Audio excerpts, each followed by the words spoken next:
Hi, my name is Geoff Bell-Devaney, and I help people become more mindful. Today, I want to talk about mindful relationships and how mindfulness can bring a greater sense of connection and authenticity and fulfillment and love to all of your relationships.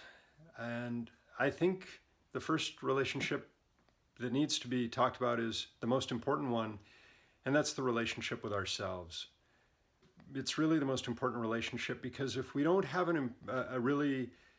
a sense of authenticity and connection with ourselves, we can't have it with anybody else. Unless we're being real with ourselves, we can't be real with other people. Unless we're being vulnerable with ourselves, we can't be vulnerable with others. And without authenticity, a sense of realness and vulnerability, it's really challenging to have any sense of true connection. And that goes for the relationship with ourselves. And the practice of mindfulness in many ways is designed to help us foster and create this authentic, real relationship with ourselves. And the more that we can sit with ourselves, the more that we can practice mindfulness meditation, the more authentic we can become, and the more objectively we will be able to see the reality of our situation, the more we're going to be able to understand our inner world, and we're going to start to own that more. We're going to start to embrace all of our emotions. You know, we don't want to feel embarrassment. We don't want to feel weakness. And these things in our society until recently, and there's a shift happening, but men weren't, it's not okay to be weak. It's not okay to be vulnerable or needy. Yet, as we become more mindful and start entering into this mindful relationship with ourselves, even men, and particularly men, because so many of these emotions have been repressed and pushed away for so long, are going to start to realize that not only is it okay to be fearful and weak at times, but in order to truly have an authentic relationship with yourself and others, we need to start owning those experiences. We need to start owning our vulnerability just as much as we're willing to own our strength. And we need to own our weakness just as much as we are owning our success. And all of we're living in many ways, especially men in this society, living in relationships with ourselves that are really out of balance. Because in many ways, we're wanting to just avoid the things that not only feel uncomfortable, but society's told us men are not supposed to feel that. And as we become more mindful, we start to just incorporate more of the reality of the human experience. And by doing that, we in no way diminish our strength. And this is a really crucial, especially for men to hear, this relationship that we have with ourselves. The more we are willing to acknowledge our weakness or our vulnerability, it in no way dissipates our strength. It just makes us more whole. So we don't shift from here, having this our experience of strength and striving, and having this hidden part of fear and loneliness. What we actually do is, this part that's already there, it's there, you're good. What we do is we slowly just start getting this clear too. So all of a sudden you have a whole screen on which to relate to the world. And when you can relate to the world in that way, you're coming from a place of wholeness and groundedness and true strength, because you're not fronting, you're not front loading these strengths up here where you have to feel always powerful, always right. Okay? You can acknowledge that sometimes you're not, and by doing that, you're opening yourself up to not only living in a place of greater openness, greater groundedness, but you're actually allowing yourself to tap into all of the authenticity and vulnerability and wisdom that's held within all of those emotions. Because when we're so cut off, when we're just living this way, all of the stuff that's on this side is unacknowledged. And so we're living fractured. And when we're living fractured, what happens is we act in ways that are only based on getting these things met. We only act in ways where we're going to feel strong. We only act in ways where we're going to be right. We only act in ways where we're going to not have to feel shame, embarrassment, weakness.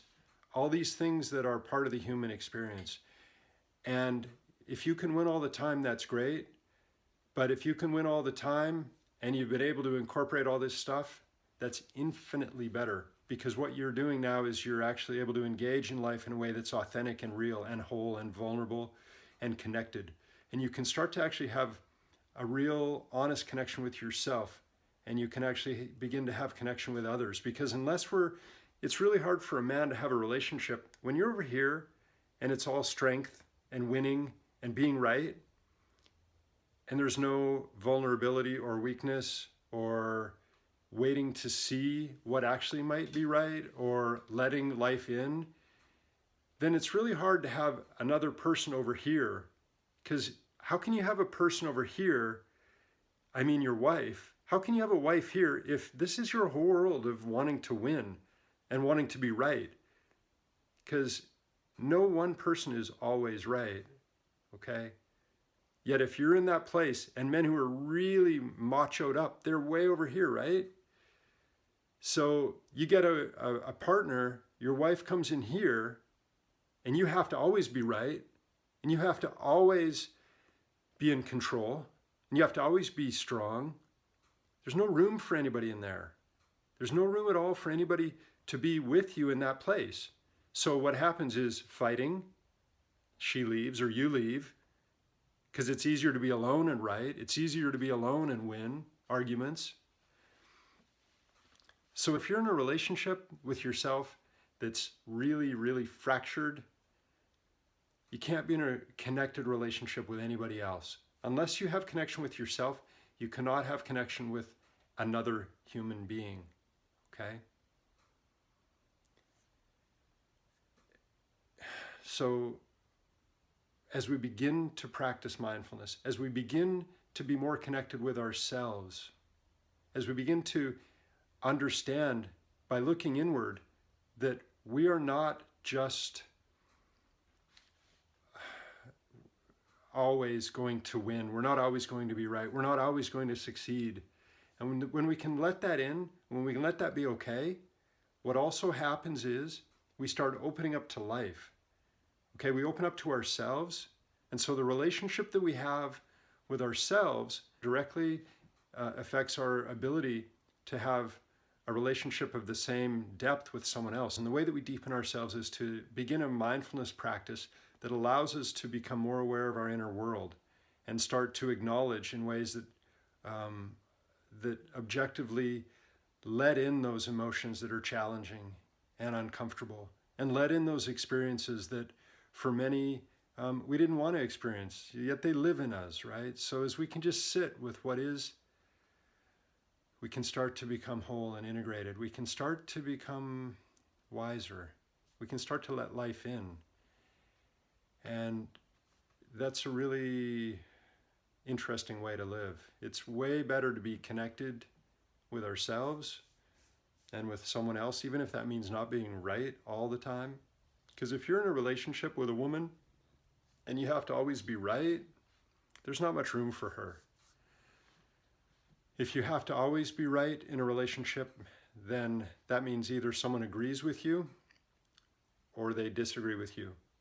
And if they disagree with you, then they're on this side. They're not in here. So either you have someone in your life who's going to just be a yes woman and say everything is whatever you say, dear, okay, and maybe you want that. But if you don't want that and you want a relationship that's deeper, that's more connected, then what you have to do is start mindfully looking at yourself, at your life, and looking within and acknowledging all the different emotions that are there, starting to slowly sit with, in a very objective and present and kind and compassionate way, whatever you experience, whatever feelings are present, whether they're feelings that you want to feel or feelings that you don't want to feel. And in that practice, we can start to become whole. And as we become whole, we can start to feel more at peace, and we can start to feel more connected with ourselves, because we are literally connecting to more parts of ourselves. Okay, connection means touch points, right? Like when we're over in this place, we're not connecting with anything in here, okay? And that's part of us, right? Weakness, all that stuff. We're human beings, okay? We're humans. We feel it. Even though we're told not to, it's in here. As we can just start to mindfully let that stuff be, we can settle in and we can start to realize that to be human means to feel the whole spectrum of emotions, all this. And from that place, we can start to feel way more connected to ourselves, because we're not just connected to this stuff, the winning, the being right, the succeeding. We're connecting to it all. And you can still win. You can still succeed. And your chances of doing so are probably going to be way higher because you're not pressured so much to do so. But you're going to maybe shift into ways that are a little bit more in relation with yourself and with others, in ways that are in relationships that are rich, that are authentic and deep, in relationships that bring about effective, positive change, that help us understand the connection that we all have.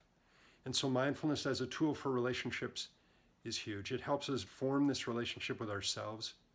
It helps us understand better who we are. It helps us liberate ourselves from many of these unconscious influences that were driving our lives. And it helps us become more integrated. It helps us embrace the full spectrum of the human experience. And by doing so, it helps us have a much greater connection with ourselves. And when we have that sense of depth and connection with ourselves, we can begin to have it with other people. And then those relationships become more mindful and more authentic and more vulnerable and real and deeper. And it's that connection that gives life a true vibrancy. And so ultimately our connection through ourselves and others creates a greater sense of connection with life, with our lives. And it makes our lives much richer and much more fulfilling and much more authentic. So it's very, very important to understand how powerful the practice of mindfulness is, and how even small moments of practice can reward us in very deep ways by building that relationship with ourselves and allowing us to have authentic relationships with others.